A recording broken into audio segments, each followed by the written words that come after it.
आज चाहिँ हामी एउटा बिजनेस कार्ड बनाउन गइरहेको छु जसलाई भिजिटिङ कार्ड पनि भनिन्छ।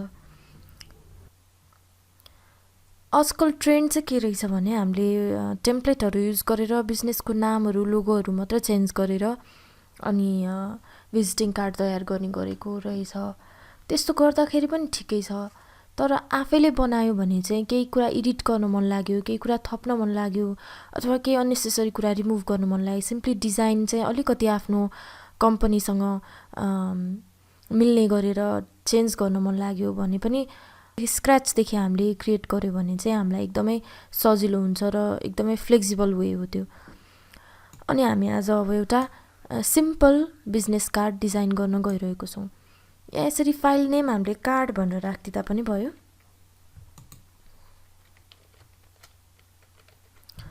अनि यसको स्ट्यान्डर्ड साइज हुन त अलिकति फरक हुन पनि सक्छ कुनै कार्डको, तर स्ट्यान्डर्ड साइज चाहिँ हाम्रो 3.5 इन्च इन्टु 2 इन्चको चाहिँ हाम्रो स्ट्यान्डर्ड साइज रहन्छ र हामीले गएर क्रिएट क्लिक गरौँ। सुरुमा चाहिँ हामीले एउटा रेक्टेङ्गल बनाउँ जसको साइज चाहिँ कति छ भन्दा ठ्याक्कै हाम्रो हाइट भन्दा पनि 2.5 इन्च ठुलो, मतलब 3.5 भन्दा 2.5 इन्च ठुलो भनेको 3.75 इन्च विड्थ भएको र हाइट पनि हाम्रो 2 इन्च भन्दा 2.5 इन्च ठुलो भनेको 2.25 इन्चको चाहिँ हामीले एउटा रेक्टेङ्गल बनाऊ। यसको स्ट्रोक कलर चाहिँ हामीले हटाइदिउँ। किन मैले यसरी 2.5 हाइट र विड्थमा एक्स्ट्रा राखेको भने यसलाई चाहिँ हामी ब्लिड भन्छौँ। यो चाहिँ हामीले प्रिन्ट गर्दाखेरि कलर चाहिँ लास्टसम्म एउटै देखियोस्, व्हाइट लाइन अथवा यतापट्टि अलिकति फिल हुन बाँकी त्यस्तो नहोस् भनेर हामीले चाहिँ 2.5 इन्च चाहिँ हामीले ब्लिड राख्छौँ। अब हामीले गएर यो अलाइनमा गएर यो जुन रेक्टेङ्गल हामीले क्रिएट गरेका छौँ त्यो रेक्टेङ्गललाई चाहिँ हाम्रो आर्टबोर्डसँग अलाइन गरौँ। अलाइन टु आर्टबोर्डमा अलाइन प्यानलमा गएर अलाइन टु आर्टबोर्ड भनेको कुनाको सिम्बललाई क्लिक गरेपछि अनि आर्टबोर्डसँग होरिजेन्टल सेन्टर अलाइन र भर्टिकल सेन्टर अलाइन गरौँ। त्यसपछि हामीले एउटा अर्को रेक्टेङ्गल बनाऊ जुन चाहिँ हाम्रो आर्टबोर्ड भन्दा 2.5 इन्च सानो छ। जस्तै माथिको लागि चाहिँ 3.25 इन्च र हाइटको लागि 1.75 इन्च ओके गरौँ। र यसलाई पनि हामीले हाम्रो पहिलाकै रेक्टेङ्गललाई फेरि क्लिक गरेर यो डार्क ब्लू लाइन एक्टिभेट गरौँ अनि त्यसपछि अलाइन टु के अब्जेक्ट भनेको छ, ठिक छ। अनि त्यसपछि हामीले यसलाई पनि होरिजेन्टल सेन्टर अलाइन र भर्टिकल सेन्टर अलाइन गरौँ। यो बक्स चाहिँ हाम्रो के को लागि हो भने हाम्रो जुन टेक्स्ट हुन्छ, लोगो हुन्छ, तिनीहरू चाहिँ त्यो एरियाभन्दा बाहिर नजाओस् भनेर मैले यहाँ गएर भ्यूमा गएर रुलर्समा गएर सो रुलर गरेँ। रुलर थिएन त्यही भएर एकछिन चाहिँ यसको स्ट्रोक हामीले बढाइदिउँ। मैले रुलरबाट एउटा गाइड तानेर लिएर आएँ, यताबाट पनि एउटा गाइड तानेर लिएर आएँ र अर्को गाइड र अर्को गाइड। अब यसरी राखेपछि चाहिँ मैले यो रेक्टेङ्गललाई डिलिट गर्दै पनि भयो। यो चारैवटा गाइडलाई चाहिँ हामीले यसरी हाइलाइट गरेर यसरी ग्रुप गर्दै पनि हुन्छ। हामीले ग्रुप गर्न मिल्छ इलुस्ट्रेटरमा गाइड्सहरूलाई। गाइडलाई पनि लक गरिदिउँ, बाहिरको जुन रेक्टेङ्गल छ त्यसलाई पनि एकछिनको लागि लक गरिदिउँ। यो चाहिँ हाम्रो बेसिक टेम्प्लेट भयो। बाहिरको चाहिँ ब्लिड एरिया जुन चाहिँ हामीले हाम्रो एक्चुअल कार्डमा बस्दैन, यताबाट पनि काट्ने हो यताबाट पनि काट्ने हो। यो चारैवटा साइडबाट काटेपछि यहाँबाट हाम्रो बल्ल कार्ड सुरु हुन्छ र यो भित्रको एरिया मात्र हामीले टेक्स्ट र लोगो अथवा कुनै पनि अरू इम्पोर्टेन्ट चिजहरू राख्छौँ।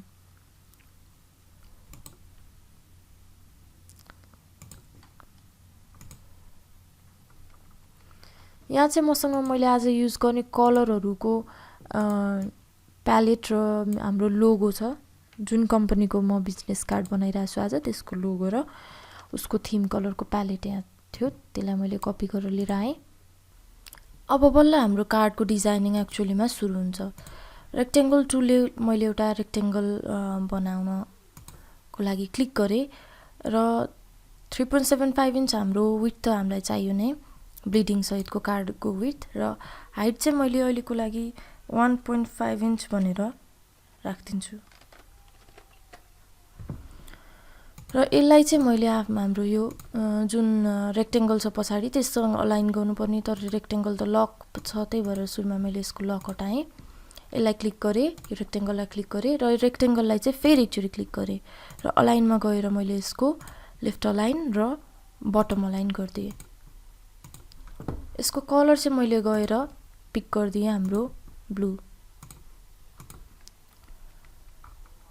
अब मैले एउटा सेप बनाउन गइरहेको छु जुन चाहिँ एङ्गुलर छ। त्यसको लागि मैले यो कुनाबाट स्टार्ट हुने गरेर पेन टुलले एउटा सेप ड्र गर्दैछु, अनि त्यो सेप चाहिँ लगभग यहाँसम्म लिएर आएपछि मैले ट्रायङ्गल जस्तो बनाउने गरेर अनि यहाँसम्म क्लिक गरेँ, यहाँसम्म क्लिक गरेँ र जहाँबाट सुरु भएको थियो त्यहीँ गएर एन्ड गरिदिएँ। त्यसलाई चाहिँ मैले ग्रे कलर दिएँ।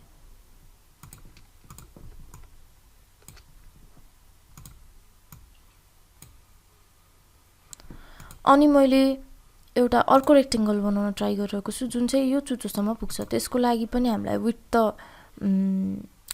3.75 इन्च चाहिँ चाहिन्छ, तर हाइट चाहिँ मैले त्यसलाई अहिले 1 इन्च भनेर राख्दिएँ सपोज, अनि ओके गरिदिएँ। यसलाई हाइलाइट गर्छु अनि त्यसपछि यो ब्लू अर्को हाम्रो जुन रेक्टेङ्गल छ त्यसलाई हाइलाइट गर्छु र अलाइन गर्छु, यसलाई पनि लेफ्ट अलाइन र बटम अलाइन। अलिकति छोटो पर्यो हामीलाई, त्यही भएर म्यानुअली यसलाई तानेर यहाँसम्म मैले लिएर आएँ।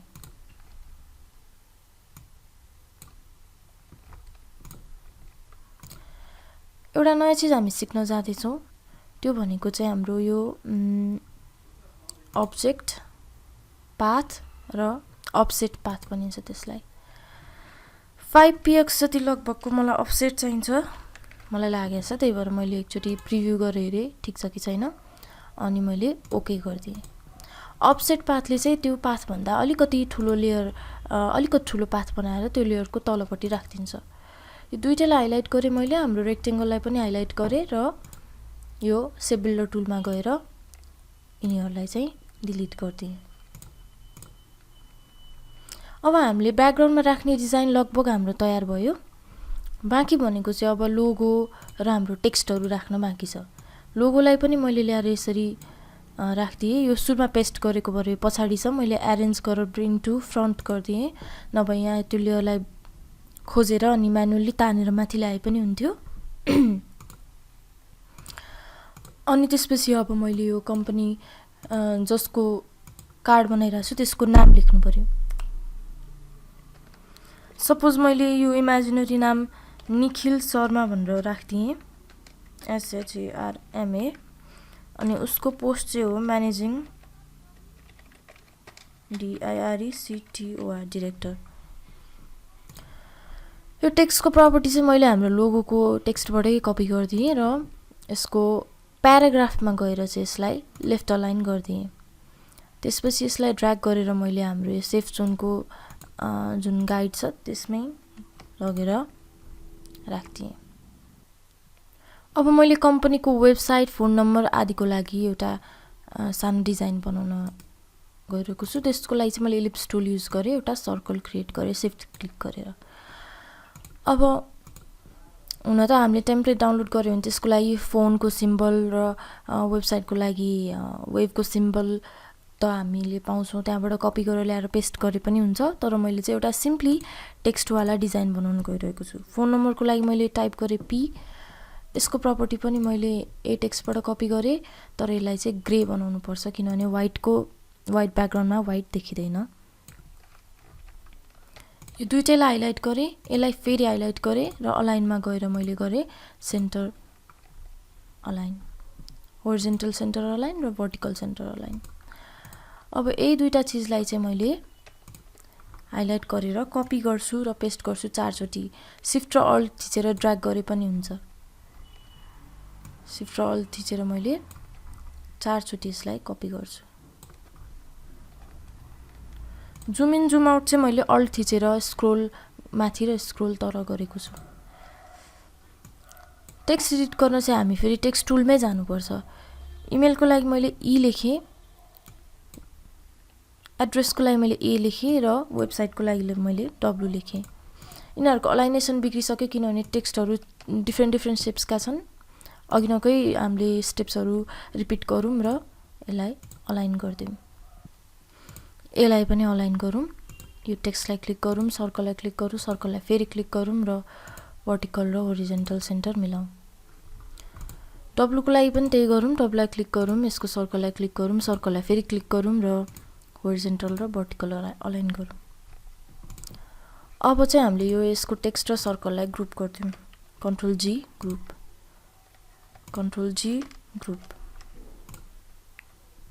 दुईटालाई सेलेक्ट गरौँ कन्ट्रोल जी ग्रुप दुईटालाई सेलेक्ट गरौँ कन्ट्रोल जी ग्रुप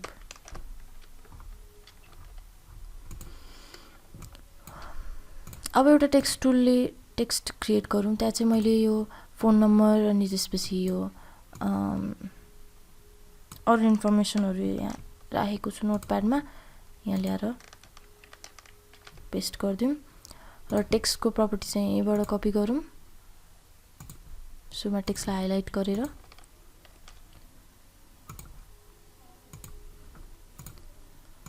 अनि यहाँ ल्याएर राख्दिउँ यसको टेक्स्ट चाहिँ अलिकति सानो हुँदाखेरि पनि भयो त्यही भएर यहाँ मैले क्यारेक्टरमा गएर 4 पिटी बनाइदिएँ यसलाई चाहिँ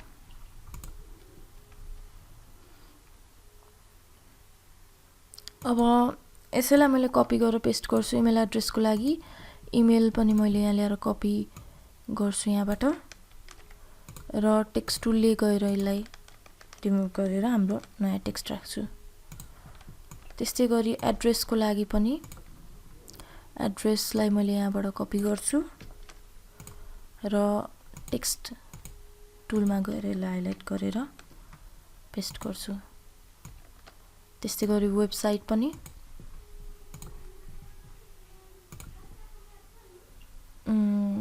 वेबसाइट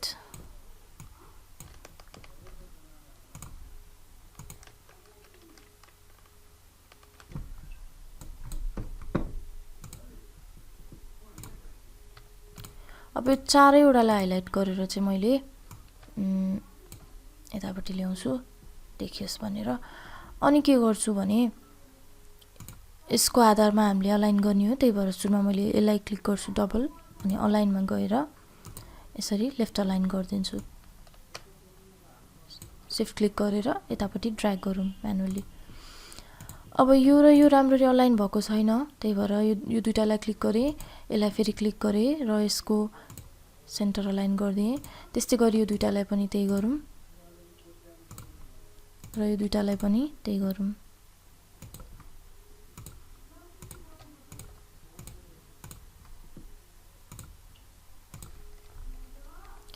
र यो सबै चाहिँ हाम्रो अब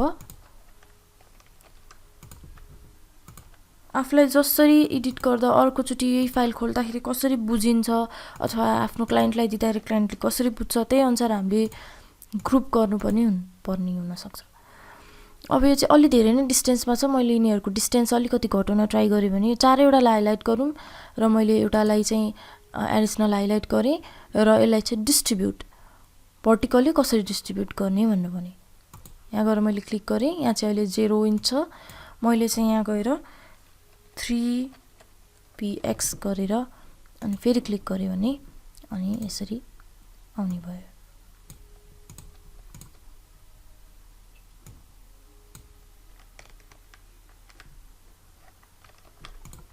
मैले यसलाई यसरी म्यानुअली एउटा गरेर हाइलाइट गरे पनि हुन्छ तर अब यसरी हाइलाइट गर्न खोज्यो भने त सेप यसरी ड्र्याग भएर गइहाल्छ यसलाई लक गरे भए त त्यस्तो हुन थियो त्यही भएर मैले बाहिर एरियादेखि यसलाई हाइलाइट गरेँ अनि केलाई अन हाइलाइट डिसेलेक्ट गर्नु छ भने यसलाई डिसेलेक्ट गरेँ र ब्याकग्राउन्डलाई डिसेलेक्ट गरेर पनि यसलाई यसरी सेलेक्ट गर्न सकिन्छ यसलाई फेरि मैले ग्रुप गरेँ र अलिकति यता पोजिसन मिलाइदिएँ।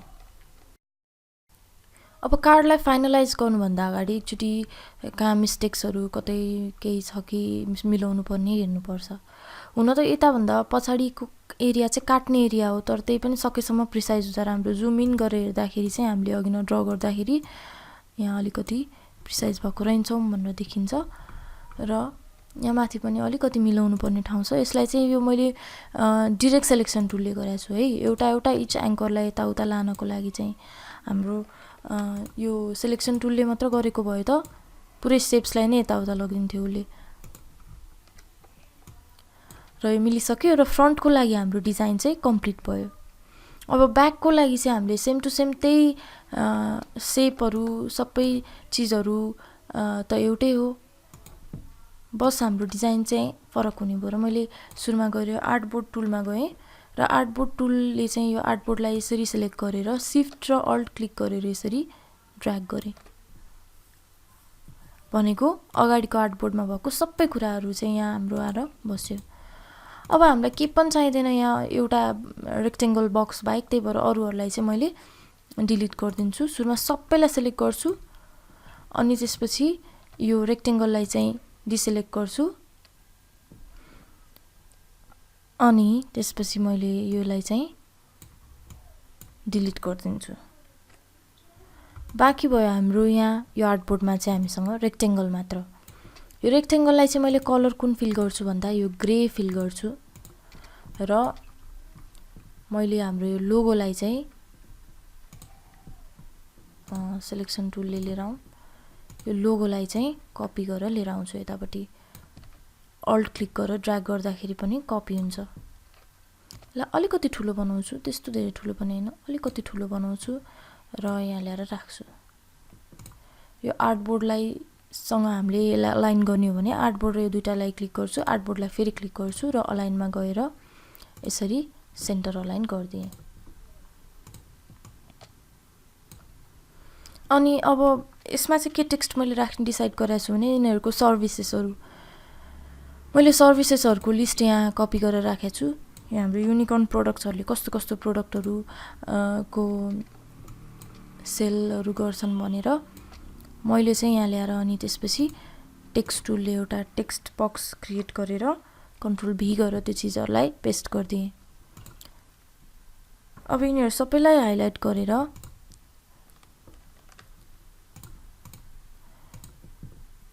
टेक्स्ट टुलले गएर यो टेक्स्टहरू मध्ये चाहिँ सबैलाई हाइलाइट गरेर फेरि हाम्रो यो टेक्स्टको प्रपर्टी चाहिँ कपी गर्छौँ। अब यो टेक्स्ट चाहिँ हाम्रो अलिकति ठुलो भए पनि ठिकै छ, किनभने यहाँ हामीले अरू केही पनि राख्ने डिसाइड गरेका छैनौँ। 5 अथवा 6 त अलि धेरै नै ठुलो होला। 5 राखेर मैले यिनीहरूलाई चाहिँ यिनीहरूको प्याराग्राफ अलाइन चाहिँ सेन्टर अलाइन गरिदिएँ र यिनीहरूलाई यसरी ड्र्याग गरेर ल्याएर यतापट्टि राखिदिएँ। यति होला। ब्याकमा हामीले खासै केही डिजाइन गर्नु पर्दैन, यति गरेपछि पुग्यो। अब आफूलाई केही एडिसनली राख्न मन छ भने त राखे हुन्छ, राख्न मन छैन भने चाहिँ यति चाहिँ हाम्रो बेसिक चिजहरू हो। र एडिसनल अरू केही राख्न चाहनुहुन्छ भने त्यो चाहिँ आफ्नो इच्छाको कुरा हो। यसलाई प्रिन्ट गर्नको लागि सेभ गर्नको लागि चाहिँ फाइलमा गएर सेभ एज गर्दाखेरि पिडिएफमा सेभ गर्ने। यहाँ अलरेडी चाहिँ एआईमा हुन्छ, हामीले चाहिँ पिडिएफ भनेर सेलेक्ट गर्ने अनि एउटा नाम दिएर सेभ गरे हुन्छ अनि सेभ पिडिएफ गरिदिने।